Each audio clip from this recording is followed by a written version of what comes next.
কি আবার ওর বাড়ি থেকে কোনো খোঁজ এলো? নো বস, চুদুর বুড্ডু নট ফাটতাম। তোকে মানে কতবার বলেছি যে মানে আমার সঙ্গে ইংরেজি ছাড়বে না?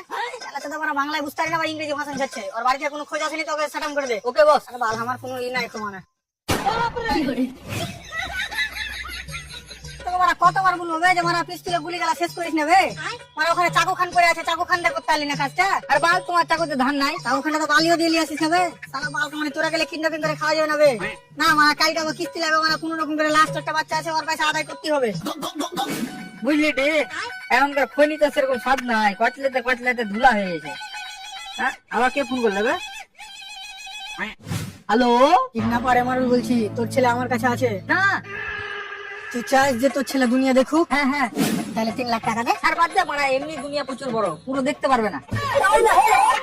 রে আমি আর কি করি না, তোর বেটার বুক ফেরা আমি জান বাহির করে নিবো।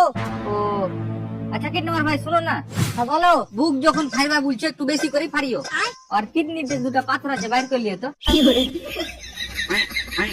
অপারেশন করতে লেগেছিল, মানে ডাক্তারে প্রচুর পয়সা চাইছে।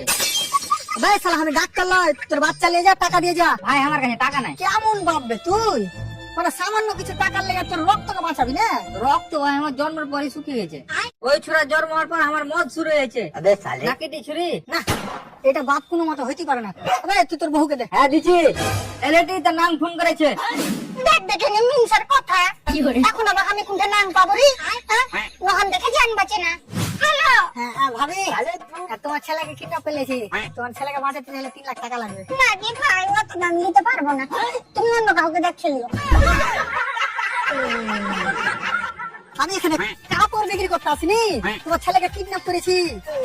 দামটা ঠিকঠাক করে বলো না। আচ্ছা ঠিক আছে, কত দিবে বলো? ঠিক আছে, তাহলে আমার ছেলেকে বাড়িতে রেখে যাও, 2 প্যাকেট রেশনের আটা গুলো নিয়ে যাও।